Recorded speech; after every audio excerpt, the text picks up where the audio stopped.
예수님의 12제자와 또 이 시대를 살아가는 예수님을 믿는 우리들의 공통점 중에 하나는 우리 모두 다 예수님으로부터 부르심을 받았다라고 하는 것입니다. 12명의 예수님의 제자들 중에서 그 누구도 예수님을 먼저 따라가겠다라고 이야기하며 예수님을 따라갔던 사람은 없죠. 예수님께서 부르셔서 그 부르심에 순종하여 믿음으로 나아갔던 사람들이 예수님의 12제자들이었습니다. 마찬가지로 저와 여러분 모두 우리들도 그 누구도 내가 예수님을 믿어야겠다라고 생각해서 믿음 생활을 시작한 사람은 없습니다. 누군가는 내가 예수님을 믿기로 결정한 것이다 라고 그렇게 말씀하는 분이 계실 수도 있겠습니다만, 그러나 우리의 고백은 나의 결단 이전에 이미 주님께서 주신 은혜가 있었고 부르심이 있었다라고 하는 것이 우리의 믿음의 고백이에요. 처음부터 나의 노력이나 나의 능력이나 어떠한 의지로서 시작된 믿음이 아니라고 하는 거죠. 그렇기 때문에 나에게서 시작된 믿음이 아닌 주님으로부터 시작된 믿음이다 라고 그렇게 말할 수 있을 것입니다. 오늘부터 12주 동안에는 제자의 길이라고 하는 그 주제를 가지고 말씀을 나누려고 합니다.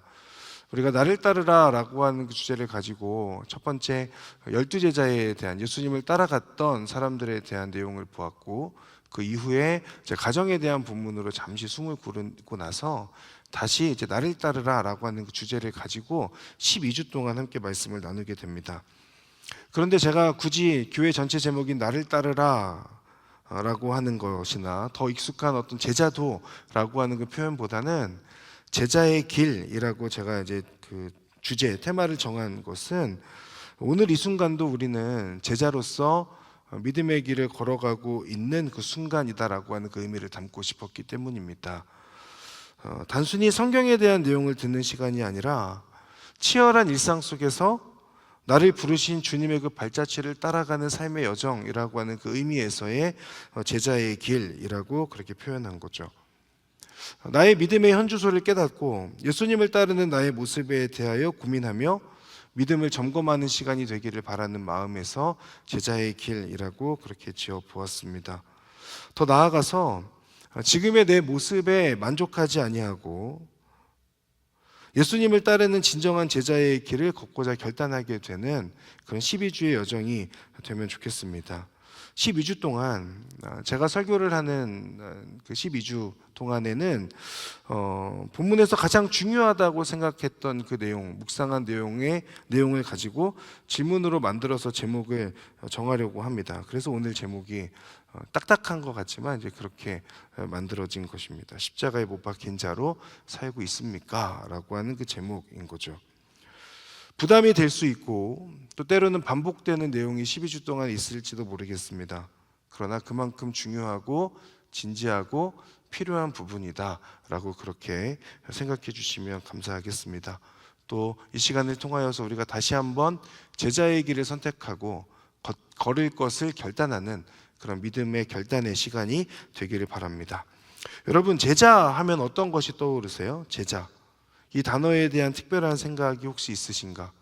제자, 그렇지 라고 그냥 그렇게 생각하는 분이 계신다면 여러분 죄송하지만 진지하게 생각해 보셔야 됩니다. 여러분이 예수님의 제자니까, 예수님을 따르는 사람들이 바로 우리들이니까 제자, 제자의 삶, 제자도 혹은 제자의 길, 뭐 이런 단어 앞에서 우리는 약간의 혹은 많은 부담을 느껴야 되는 거예요. 왜냐? 내가 예수님의 제자로 살아가고 있는가에 대한 진지한 고민이 우리의 삶 속에서 일어나야 되기 때문에 그렇죠. 예수님을 믿는다고 말하면서 예수님을 따라간다라고 말하고 예수님의 제자가 되었다라고 말하고 이전 것은 지나가고 새 것이 되었다라고 말하는 믿음의 사람이라면 적어도 내가 사랑하고 내가 따르는 그 예수님을 진정 따르는 자로 살고 있는가? 예수님을 따라갈 때 제자들이 모든 것들을 버리고 예수님을 온전히 쫓아갔던 것처럼, 그러면 나는 예수님을 따르는 제자로서 내가 가지고 있는 것들을 얼마만큼 버리고 예수님을 따라가고 있는가? 예수님의 제자로서 살아가고 있는가? 세상에 속하여 살면서 예수님께 속한 자라고 하는 것을 온전히 드러내며 살아가고 있는가? 이 질문 앞에서 우리는 결코 자유로울 수 없는 것이죠. 부담을 갖고 또한 그 부담을 느끼며 살아가는 것이 사실 그리스도인의 삶입니다. 그런 부담이 전혀 없다면 제자로서 둘 중 하나겠죠. 제자로서 정말 잘 살고 있거나, 근데 죄송합니다, 별로 없는 것 같으니까 저를 포함하여, 그러면 우리 모두 다 어느 정도의 이 부담을 가지고 살아야 된다는 거죠. 나는 부담스러워서 안 할래 라고 그렇게 포기해버리는 것이 아니라 오히려 내가 지금 그 제자의 길을 온전히 걷고 있지 못하는 나의 모습을 직면하고 바라보면서 더 치열한 믿음의 싸움을 싸우고자 하는 것이 제자의 길이라고 할 수 있겠습니다. 그런 의미에서 제자의 길 시리즈 설교를 시작하면서 중요하게 생각하는 두 개의 말씀이 있습니다. 두 곳의 말씀. 첫 번째는 디모데전서 6장 12절입니다. 같이 한번 읽어보겠습니다. 시작. 믿음의 선한 싸움을 싸워라. 영원한 영생을 붙들어라.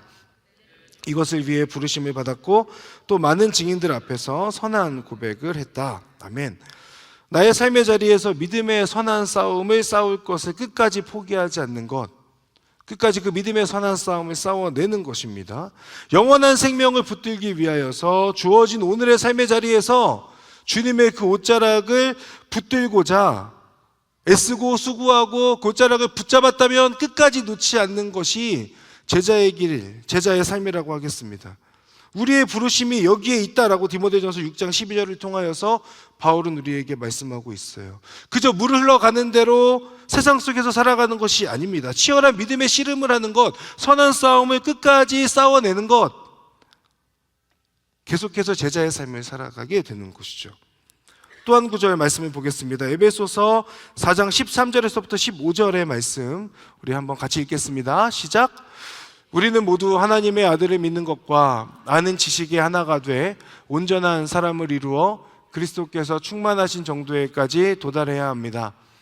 우리는 더 이상 사람들의 속임수 곧 거짓된 관계로 인한 술책에 넘어가 온갖 교훈의 풍주에 떠밀리고 휩쓸리는 어린아이가 되지 말고 사랑 가운데 진리를 말하며 범사의 머리 되시는 그리스도에게까지 자라나야 합니다. 아멘. 사람이 다시 어린아이로 돌아갈 수 없는 것처럼 계속 성장하는 믿음의 사람, 이전의 모습으로 돌아가지 않도록 치열하게 그리스도를 따라가고 예수 그리스도를 닮아가는 작은 예수로 사는 것이 저와 여러분의 부르심이라고 하는 거죠. 이것이 제자도 제자의 삶, 제자의 길이라 하겠습니다. 계속해서 범사에까지 그리스도께 자라가는 것. 내가 예수님을 믿었는데, 예수님을 믿고 신앙생활을 시작했는데 예수님의 제자로 살겠다고 결단하고 살아가고 있는데 계속해서 이전의 모습으로 자꾸 돌아가고자 하는 모습과 마음들이 내 안에 있고, 주님을 위하여서 살아가는 것이 아니라 나를 위해서 더 살아가고 있다면 시간이 지날수록 주님과 가까워지는 것이 아니라 주님과 멀어지고, 시간이 지날수록 더욱더 주님을 위해서 헌신하며 살아가는 삶이 아니라 더 주님보다 내가 더 중요해지는 삶을 살아간다면 그것이 제자의 삶일까에 대한 우리 안에 고민이 필요한 거죠. 사랑하는 여러분, 우리가 예수님 믿으면서 저를 포함해서 하는 말씀입니다. 이 정도면 됐다라고 그렇게 스스로 만족하지 않으면 좋겠습니다. 예수님을 믿고 생활하면서 내가 이 정도 신앙생활하고 있으면 어느 정도 훌륭한 것 아닌가라고 하는 그 교만이 우리 안에 깨지는 12주의 여정이면 좋겠고, 예수님을 온전히 붙듦으로 인하여 나의 부족함에 다시 한번 직면하게 되는 그런 시간이 되면 좋겠습니다. 12주 동안 제자에 대한, 나를 따르라, 제자의 길에 대한 설교를 준비하면서 설교자로서 가지는 목표는 여기에 있습니다. 설교하는 저부터 지금의 상황에 안주하거나 지금 나의 믿음에 이 정도면 괜찮다라고 그렇게 스스로 생각하는 그 생각에서부터 다시 벗어나고 일어나서 주님을 위하여서 다시 한번 헌신하기를 결단하게 되고 주님의 길을 걸어가겠다라고 하는 그 믿음의 결단이 내 안에 있으면 좋겠다라고 하는, 마찬가지 함께 설교를 나누는 여러분에게도 동일한 은혜와 결단이 있게 되기를 바랍니다. 내 믿음의 현주소를 깨닫게 되고 다시 믿음을 점검하며 무장하는 시간, 그래서 때로는 정말 유별난 것 같은, 세상 사람들이 볼 때 유별난 것 같은 그런 믿음을 갖게 되는, 그것을 결단하는 시간, 하나님을 향한 거룩한 욕망이 내 안에 충만해지는 시간, 12주의 여정이 되면 좋겠다 싶습니다. 이 내용을 시작하면서 제가 사진 한 장을 준비했습니다. 사진 한번 보여주시겠어요? 여러분 뭐가 보이세요? 네, 십자가가 보이시죠? 제가 기억하는 가장 아름다운 십자가의 모습입니다. 무슨 소리야? 라고 생각하실 수 있는데 제가 나중에 설교 마지막에 한 번 더 이게 뭔지에 대하여 설명드리도록 하겠습니다. 여러분, 제자의 길에서 가장 중요한 것은 오늘 나누고자 하는 핵심 주제인 십자가라고 할 수 있습니다. 십자가. 하나님의 사랑의 절정, 예수님께서 이 땅에 오신 이유, 제자의 길의 핵심이 바로 십자가입니다.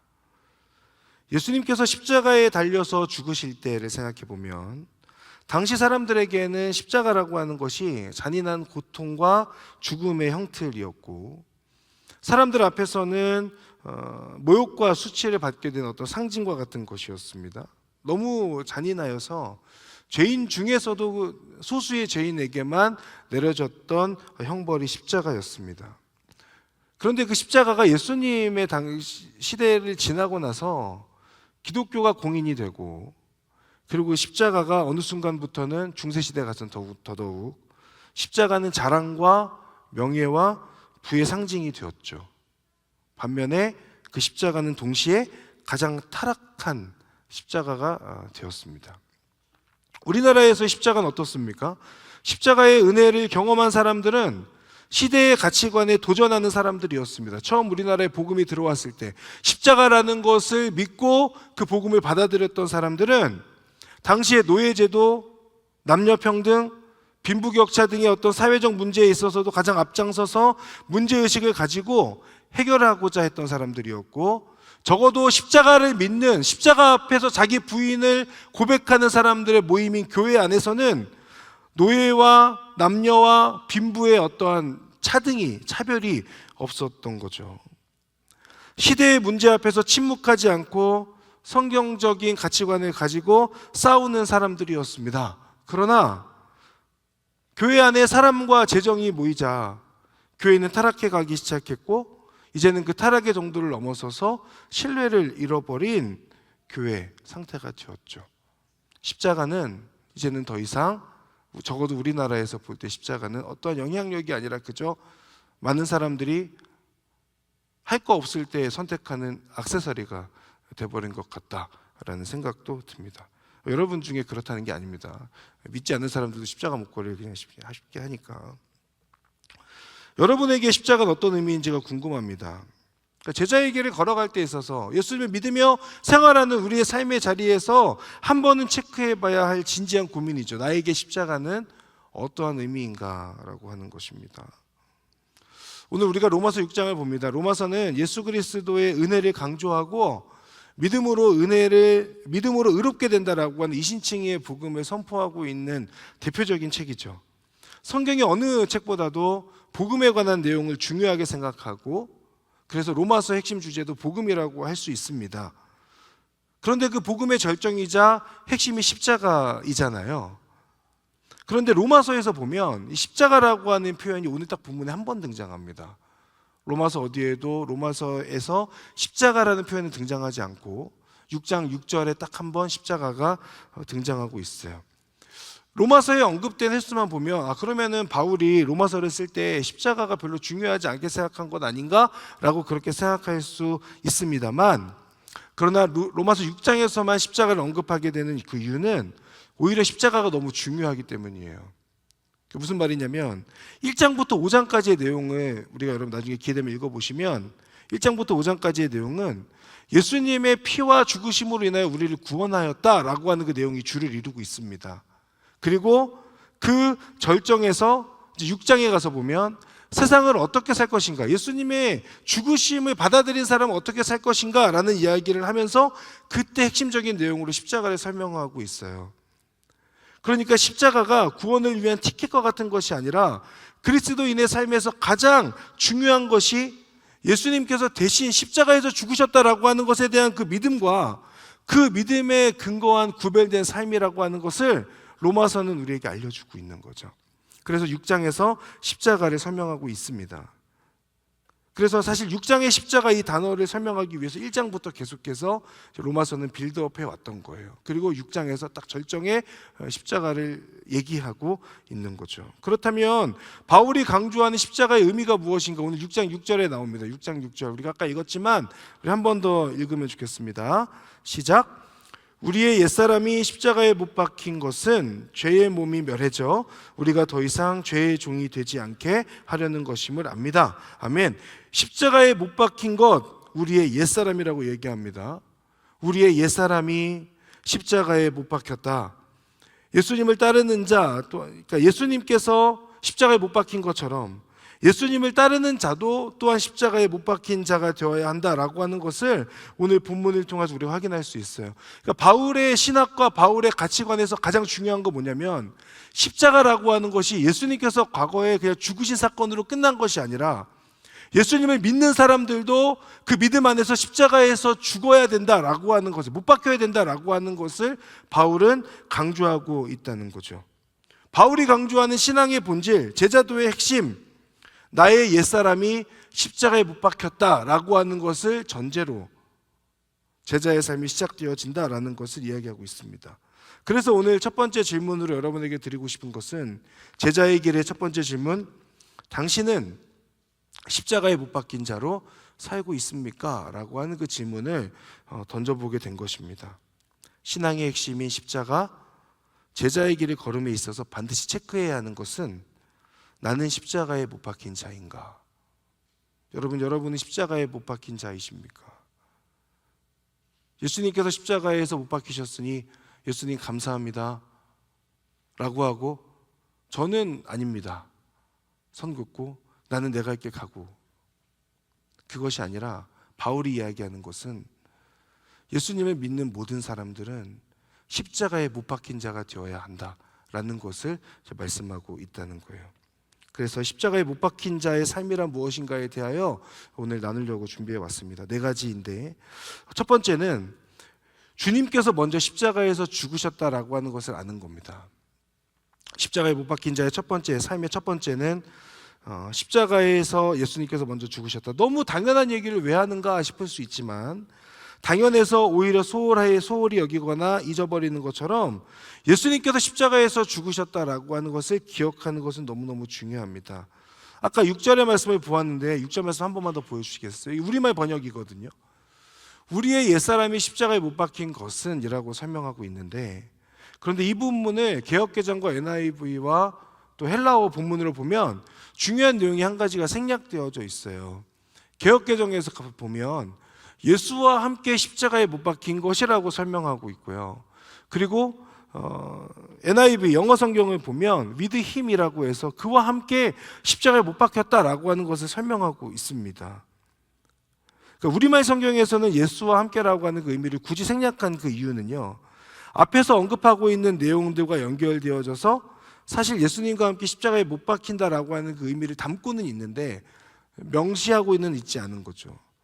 헬라어 원문을 보면 어떻게 설명하고 있냐면 신의 스타우로데라고 설명하고 있는데, 그게 함께 십자가에 못 박혔다라고 하는 그 의미를 가지고 있습니다. 그러니까 무엇에서 함께라고 하는 의미를 가지고 있는 신과 십자가라고 하는 스타우로가 합쳐진 단어, 그리고 동시에 과거형이고 수동태로 표현되어져 있다는 게 굉장히 흥미로운 점이에요. 과거형과 수동태, 무슨 얘기냐면 과거 예수님께서 십자가에서 죽으신 사건으로 그 죽으심이 완료되었는데, 그 죽으심과 함께 이제는 예수님을 믿는 사람도 십자가에 못 박히게 되었다라고 하는 것을 의미하는 것이고, 동시에 나 스스로 십자가에 못 박은 것이 아니라 주님께서 나를 못 박아 주셨다라고 하는 그 의미를 가지고 있다는 거예요. 예수님을 믿는 사람, 예수님을 따르는 사람은 옛사람이 십자가에서 죽었다라고 할 때 과거에 예수님께서 죽으셨을 뿐만 아니라 우리도 그때 함께 죽었다는 것, 또 하나는 내가 못 박은 것이 아니라 주님께서 나를 못 박아 주셨다라고 하는 그 수동태의 의미를 가지고 있다는 거죠. 이것이 중요한 이유는 주님께서 십자가에서 죽으실 때 나의 옛사람을 함께 죽게 하셨다는 것, 또 하나 제자의 길은 내가 발버둥 치는 길이 아니라 십자가에서 죽으신 예수 그리스도의 그 은혜를 믿고 주님과 함께 걸어가는 길이다라고 하는 것을, 그 의미를 담고 있기 때문에 수동태로 쓰여진 거, 과거형으로 쓰여진 게 중요하다는 거예요. 쉽게 말하면 예수님께서 십자가에서 죽으신 그 은혜에 나도 편승하여서 살아가는 삶이라는 겁니다. 예수님께서 십자가에서 죽으신 그 은혜에 나도 편승하여서 살아가는 삶. 나의 노력으로 살아가는 삶이 아니라 주님께서 나를 어떻게 십자가에서 죽게 하셨는지 그 은혜를 깨닫고 주님의 은혜에 편승하여서 살아가는 삶이라는 것이죠. 주님께서 먼저 죽으신 십자가가 예수님만 죽은 것이 아니라 예수님을 믿는 나도 죽었다라고 하는 것, 그로 인하여서 예수님의 은혜로 새로운 삶을 얻게 되었다라고 하는 것이 예수님께서 십자가에서 죽으셨다는 것을 먼저 기억하는 것의 중요한 의미라고 할 수 있어요. 그러니 신앙의 시작이 뭐냐? 내가 아니라 주님께서 먼저 끝내놓으신 십자가의 그 은혜를 받아들이는 것에서부터 우리의 신앙은 시작되어진다라는 겁니다. 사랑하는 여러분, 예수님께서 십자가에서 죽으셨을 때 예수님만 단순히 죽으신 것이 아니라 여러분의 그 십자가에 죽게 하는 그 은혜로서 우리와 함께 하셨고 우리에게 알려주셨고, 우리도 십자가에서 죽는 존재다라고 하는 그 의미를 담고 있는 것이고, 또한 그 안에 나의 노력이 아니라 나의 의지가 아니라 주님께서 나를 십자가에 못 박아 주신 그 엄청난 사건이 십자가의 은혜라고 하는 거예요. 그러니 제자의 길은 내가 죄인이고 나의 한계를 인정하는 것에서부터 시작되어지는 거죠. 예수님께서 나를 대신하여 십자가에서 죽으셨다는 것을 믿고 나 또한 십자가에서 옛사람이 죽었음을 고백하는 것, 그로 인하여 주님께서 완성하신 십자가의 그 사랑에 나 자신을 온전히 맡김으로 인하여 시작되는 여정이 제자의 길이다라고 할 수 있어요. 나의 노력이 아니라 주님의 은혜요, 주님의 도우심이다 라고 하는 것이죠. 이것을 먼저 첫 번째 알아야 돼요. 두 번째는 뭐냐? 십자가에 못 박혔다라고 하는 것의 두 번째 의미는 죄에서 벗어났다는 의미를 가지고 있습니다. 십자가에 못 박힘으로 인하여서 이제는 죄인의 신분에서 의인의 신분으로 온전히 바뀌었다라고 하는 거죠. 그게 2절과 7절에 나옵니다. 2절과 7절. 결코 그럴 수 없습니다. 죄에 대해 죽은 우리가 어떻게 죄 가운데 그대로 살겠습니까? 이는 죽은 사람은 이미 죄에서 벗어났기 때문입니다. 아멘. 죄에 대해 죽었다. 이미 죄에서 벗어났다. 말씀하고 있습니다. 예수님을 알기 전과 예수님을 믿은 후의 삶이 근본적으로 다른 것은 죄로부터 누리는 온전한 자유함이 있다는 거예요. 예수님을 믿기 전, 십자가에 못 박히기 전에는 내가 죄의 종노릇하는 삶을 살았다면, 예수님을 믿는 자의 삶은 죄로부터 자유로운 삶, 죄의 영향을 받지 않는 삶을 살아간다는 거죠. 이것에 대한 근거는 어디에 있느냐? 이사야 1장 18절 말씀에 있습니다. 여러분 잘 아는 말씀이겠지만 우리 한번 같이 읽도록 하겠습니다. 시작. 여호와께서 말씀하시되 오라, 우리가 서로 변론하자. 너희의 죄가 주홍 같을지라도 눈과 같이 희어질 것이요 진홍같이 붉을지라도 양털같이 희게 되리라. 아멘. 나의 모습이나 어떤 믿음 때문이 아니라 주님의 은혜로 십자가에서 죽고 죄에서 벗어난 신분이 되었다. 내가 원래는 죄인이지만 주님께서는 나의 그 죄를 온전히 깨끗게 씻겨주시는, 주님의 보혈로 우리의 그 모든 죄를 씻겨주심으로 인하여 내가 어떠한 그 씨름을 한 것이 없음에도 불구하고 그 주님의 은혜는 나를 죄인에서부터 의인의 신분으로 바꿔주셨다라고 하는 거죠. 그것이 아무리 진홍같이 붉은 죄라고 할지라도 양털같이 희게 될 것이다. 세상이 볼 때는 용서받기 어려운 죄일지 모릅니다. 우리의 생각에서는 저 사람은 구원받을 수 없어라고 생각되는 어떤 그런 사람의 모습일지 모릅니다. 그러나 하나님의 관점에서는 그 모든 죄가 온전히 깨끗하게 씻겨지는 것, 그 사건이 어디에서 일어나느냐? 십자가에서 못 박힘을 온전히 믿음으로 고백하게 될 때 우리의 죄는 양털같이 희게 된다라고 하는 거죠. 십자가에서 못 박혔음을 고백하는 제자는 예수 그리스도의 보혈로 나의 모든 죄가 깨끗하게 되었음을 신뢰하는 사람입니다. 그건 어떤 의미를 가지냐면 제자의 길을 걸어가는 사람은 그렇기 때문에 죄에 예민할 수밖에 없다는 거예요. 죄로부터 민감해질 수밖에 없다는 거죠. 내가 여전히 죄인의 모습으로 살아가는 것, 죄를 짓는 그 현장에 있는 것, 그 마음을 갖게 되는 것이 불편해지는 것입니다. 그것이 제자의 길을 걸어가고 있는 사람의 모습이라는 거예요. 하얀 종이에 작은 점 하나가 찍히면 다 드러나고 신경 쓰이는 것처럼 내가 양털같이 희게 된 십자가에 못 박힌 자이지만, 그러나 십자가에 못 박혔음에도 불구하고 내가 죄를 짓는 그 상황 속에서 아무런 거리낌이 없고 불편함이 없는 그 모습은 제자의 길을 걸어가고 있는 사람의 모습은 아니라는 거죠. 적어도 예수님을 따르는 제자의 길을 걸어가고 있는 사람이라면 내가 하나님 앞에서 죄를 짓는 상황 속에서 최소한의 양심에 불편함이 있고, 그로 인하여 하나님 앞에 나의 죄인됨을 고백하게 되는 것이 제자의 길을 걸어가는 사람의 모습이라는 겁니다. 사랑하는 여러분, 우리는 죄인인데 십자가에서 못 박힘으로 인하여 의인으로 여겨졌잖아요. 칭함 받았잖아요. 이신칭의 은혜잖아요.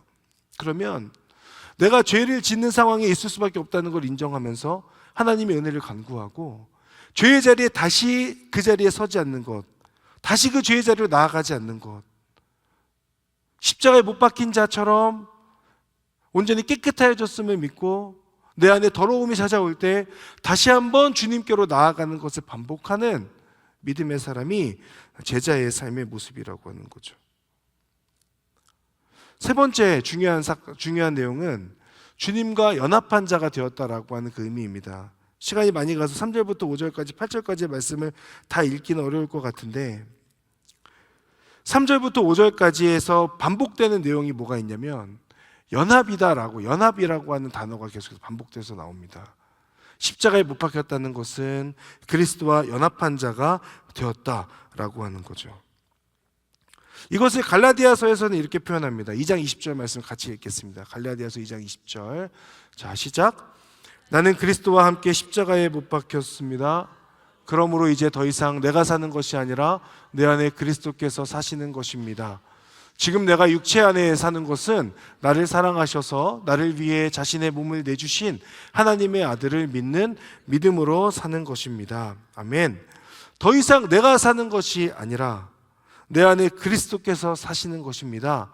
이것이 십자가에 못 박힌 자의 고백이다라고 하는 것이죠.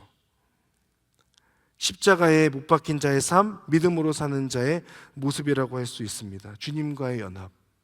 근데 여러분, 이 부분에서 우리가 한 가지를 생각해야 되는 건, 나 같은 사람이 주님과 연합할 수 있다고? 라고 하는 그 물음표를 갖는 거예요. 주님은 그저 나를 사랑하셔서 그네로서 나와 연합한 자가 되어주시는 것이지만, 사실 죄인인 나는 예수님 앞에서 연합한 자로 살기에는 너무나도 더러운 죄인의 존재잖아요. 그럼에도 불구하고 주님께서 나를 연합한 자로 불러주신다는 것은 그 안에 이미 담고 있는 주님의 어마어마한 은혜가 있는 것이죠. 여러분, 믿음으로 사는 제자의 길이란, 나 같은 사람이 어떻게 주님과 연합할 수 있을까? 그 앞에서 겸손하게 주님의 은혜를 간구하면서 예수님과 연합한 자로 함께 걸어가는 길이 제자의 길일 것이고, 이 말은 갈라디아서 2장 20절의 말씀처럼 예수님과 함께 죽고 예수님과 함께 사는 것을 뜻하는 것입니다. 이 고백을 오늘 그 6장의 3절의 말씀에서는 그리스도의 죽으심과 연합함으로 세례를 받았다라고 그렇게 표현하고 있습니다. 하나님과 공동체 앞에서 저는 죽었습니다. 십자가에 못 박힌 자가 되었습니다. 그리스도와 연합한 자로 살겠습니다 라고 하는 그 믿음의 결단이 세례로서 표현되어지는 것이죠. 세례는 내가 예수님과 함께 함으로 이전에 나는 죽었고 새로운 생명을 얻었습니다, 이것을 고백하고 이제는 주님을 믿는 주님의 제자로서 살겠습니다라는 것을 하나님과 공동체 앞에서 공적으로 고백하는 것입니다. 여러분 중에 혹여나 아직 세례 전이신 분이 계신다면 이 믿음의 고백과 함께 세례의 자리로 나아가셔서 이전에 나는 죽고 앞으로는 주님의 제자로 살겠습니다, 그 믿음의 결단을 하게 되는 여러분들 되시면 좋겠습니다. 그렇기에 주님과 연합한 사람이 된다는 것은 주님의 뜻을 묻고 주님께서 원하시는 것에 순종하고 주님께서 기뻐하시는 것에 열심을 내는 삶이라고 할 수 있어요. 그러니 내 인생의 목적과 비전이 주님으로 온전히 변화되어지는 거죠. 무엇보다 나 같은 자와 연합해 주시는 주님의 은혜에 감사하며 주님을 따라가는 길을 걸어가는 것을 의미하는 것입니다.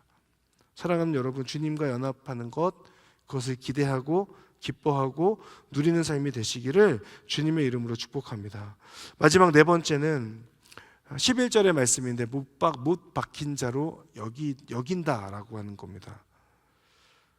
이게 무슨 말일까 싶을 수 있는데 위 목사님께서도 강조하신 부분인데 11절의 말씀을 보면 여러분도 자신의 죄에 대해서는 죽은 자요 하나님께 대해서는 그리스도 예수 안에서 산 자로 여기십시오 라고 그렇게 설명하고 있습니다. 여기십시오. 개역개정에서는 여길지어다 라고 그렇게 선포하고 있어요. 이 선포가 중요한 것은 우리 모두는 믿음으로 승리하기를 원하지만 사실은 죄송하지만 실패할 때가 많다는 데 있어요. 제자의 길을 걷고자 하지만 실패하고 넘어지고 계속해서 그 제자의 길에서 벗어나는 우리를 향한 위로와 도전의 메시지가 그리스도 예수 안에서 산 자로 여기십시오, 여길지어다라고 하는 그 표현 안에 담겨 있습니다.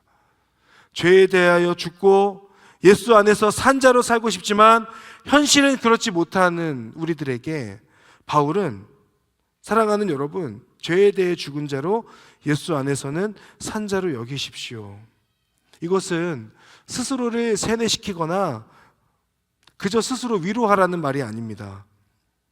이 말씀에 그 여긴다라고 하는 그 말씀의 근거는 어디에 있냐면 십자가에서 죽으시기까지 사랑하시며 그 사랑이 변하지 않을 것이다 약속하신 그 하나님의 말씀, 분명한 사실, 절대적 진리에 기초하는 믿음의 선포라고 하는 거예요. 이 부분은 나는 산자로, 그리스도 안에서 산자로 여기기에는 부족한 자이지만 그러나 주님께서 당신을 여전히 붙잡고 계십니다. 주님께서 당신과 여전히 연합하겠다라고 말씀하십니다. 그러니 여러분을 예수 그리스도 안에서 산자로 여기십시오 라고 하는 그 말씀인 거죠.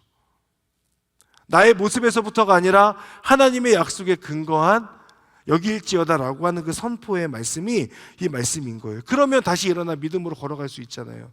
주님께서 나와 함께 하시고 나를 연합한 자로 여겨주신다라고 말씀하시잖아요. 너 스스로도 예수님을 따르는 자로 스스로 여길지어다라고 선포하라고 말씀하시잖아요. 내 모습은 실패자이지만 그런 나를 보듬어 주시고 품어 주시는 그 주님의 사랑으로 인하여 나는 주님 안에 여전히 믿음으로 주님 안에서 걷는 자라고 하는 것을 스스로 여기라라고 하는 그 말씀이 이 말씀 안에 담겨 있는 거죠. 제가 좋아하고 자주 하는 표현 중에 하나인데 미완성의 자유를 누린다는 것입니다. 예수님을 믿지만 우리는 완성된 자가 아니잖아요. 여전히 예수님을 믿지만 세상 속에서 실패하는 자로, 패배하는 자로, 다시금 죄의 자리에 나아가는 자로 우리는 살아가고 있잖아요. 예수님께서 십자가에서 죽으셨고 나도 십자가에서 죽었다라고 하는 것을 분명한 믿음으로 고백하고, 주님 저는 죄인이지만 의인으로 변화되었습니다라고 하는 것을 우리가 고백하고, 주님과 연합한 자가 되었다라고 하는 것을 고백하지만 그러나 우리는 우리의 삶의 자리에서 계속해서 실패하고 죄의 종로를 타고 하나님을 온전히 사랑하기에는 너무나도 부족한 모습으로 살아가고 있지 않습니까? 그런 우리들에게 주시는 말씀, 그리스도 예수 안에서 산 자로 여기십시오라고 하는 그 표현인 거죠. 여전히 불안하고 완성되지 않은 믿음의 사람이지만 예수님의 그 약속으로 인하여 우리는 자유를 누릴 수 있어요. 그것이 제자의 길을 걸어가는 사람에게 있어서 중요한 인식입니다. 그 중심에는 십자가가 있는 거죠. 제가 아까 처음에 사진 보여드렸잖아요. 사진 한 번 더 볼까요? 여러분, 이 사진이 어떤 사진으로 보이세요? 십자가잖아요. 십자가. 근데 저 사진은 제가 2020년 8월 13일에 길거리를 걷다가 찍은 사진입니다. 이렇게 가다가요. 그날 이제 좀 제 기억에는 좀 힘든 일이 있었어요. 근데 이제 이렇게 걷는데 그 서울 역사박물관, 광화문에 가면 서울 역사박물관 앞에 보도블럭이 있는데 그 보도블럭에 가다가 갑자기 십자가가 보인 거예요. 근데 저 십자가를 잘 보면 어떤 십자가냐면요, 저게 원래는 껌이에요. 껌이 거기에 붙었는데, 바닥에 붙었는데 어떤 이유가 어떻게 됐는지 모르겠는데 계속 누군가 밟아서 저 십자가 모양이 만들어진 거예요. 그래서 제가 아까 말씀드린 제가 발견한 십자가 중에, 제가 본 십자가 중에 가장 아름다운 십자가라고 말씀드렸던 거예요. 볼품 없죠. 잘 보시면 그 옆에 선들은 가운데 이렇게 이끼들 엄청 껴 있고요. 관심 있으신 분은 그 서울 역사박물관 앞에 가셔서 이렇게 지금도 있는지. 제가 이 십자가를 발견하고 십자가가 묵상이 됐어요. 그리고 길거리에서 펑펑 울었어요. 우리가 보는 보통의 십자가는 높이 달린 십자가잖아요. 근데 사실 십자가는 높이 달린 건 맞지만 달리시기까지, 십자가에 가기까지 예수님은 고통당하시고 수치와 조롱을 당하시고, 그리고 십자가에 달리시기까지 이미 달리셨을 때는 온갖 채찍 자국과 고통 가운데서 목숨이 이제 얼마 남지 않은 상황이셨잖아요. 십자가의 의미가 그거구나. 우리는 십자가를 이렇게 들려서 바라만 보면, 우리가 온전히 믿기만 하면 구원받을 수 있다라고 하는 것을 우리가 생각하고 그게 맞지만, 그러나 사실의 십자가의 그 의미는 몸이 찢기기까지 죽으심이고, 그리고 사람들로부터 조롱당하고 수치당하고, 그것이 진정한 십자가의 의미잖아요. 세상에서 높은 곳에 들렸지만 사실은 가장 낮아지심의 현장이고, 죄가 없으신 분께서 그 어느 죄인보다도 더한 죄인으로 여겨진 사건이 십자가. 그래서 예수님의 모든 말과 행동이 거짓으로 인정되는 현장, 예수님을 따랐던 모든 사람들이 예수님을 뒤로하고 예수님을 온전히 부인했던 그 현장이 십자가의 현장이잖아요. 사실 십자가가 높이 세워지기까지는 이처럼 온갖 짓밟힘과 수치와 고통의 낮아짐이 있었던 거죠. 그래서 원래 십자가는 짓밟혔을 때 진짜 의미가 있는 게 십자가이지 않습니까? 길거리 가다가 그 십자가를 딱 보게 되는데 갑자기 원래 십자가의 의미가 이거구나라는 생각이 훅 들어오면서, 그동안의 십자가를 마치 이용하는 것 같고 십자가의 길을 너무 그냥 쉽게 생각했던 제 자신의 모습이 한스러워서, 그 서울역사박물관 앞에 공터 있거든요. 거기에서 혼자 정장 입고 갑자기 어떤 남자가 대낮에 그렇게 울고 있었던 거죠. 사랑하는 여러분, 사랑의 완성은 예수님을 믿고 따르는 자를 십자가에서 죽이시고 그로 인하여 온전한 연합을 이루게 하시는 것이 사랑의 완성이라고 십자가에서 선포된 사랑이 있지 않습니까? 제자의 길을 걷는 사람에게 있어서 중요한 건 이 십자가가 어떤 의미인지 분명하게 아는 거예요. 예수님은 죽으셨고 십자가에 달리셨고 그 사랑을 선포하셨어요. 그리고 가장 죽기까지 낮아지셨고 십자가에 못 박혀 돌아가셨어요. 우리들도 십자가에 죽었다라고 말씀하고 계세요. 오늘 로마서 말씀은 십자가에 못 박혔다는 것은 나의 옛 자아가 온전히 죽는 거예요. 그 어떤 사람보다 내가 죽음으로 인하여 새 생명을 얻는 그 현장이 십자가. 그 십자가는 주님께서 모든 고통을 감내해내신 사랑의 완성, 사랑의 절정이 십자가인 것이죠. 여러분이 십자가에 못 박혔다는 것을 기억하시기를 바랍니다. 그리고 그 십자가에 못 박힌 자로 살게 되는 것을 결단하는 저와 여러분이 되길 바랍니다. 내가 못 박힌 자로 살고 있는가에 대한 것은 자격의 문제가 아니라 주님께서 먼저 이루신 은혜 안에서 못 박힌 자로 여기는 정체성의 문제, 믿음의 문제입니다. 저와 여러분 모두 십자가에 못 박혔음을 기억하며 이제는 믿음과 삶으로 가장 낮아지신, 죽기까지 사랑하신 그 주님을 따르는 제자의 길을 선택하는 저와 여러분의 삶이 되기를 바랍니다. 시간이 많이 갔지만 찬양 같이 하나 부르고 기도하는 시간을 짧게 갖기를 원합니다. 이 시간에 함께 찬양하겠습니다.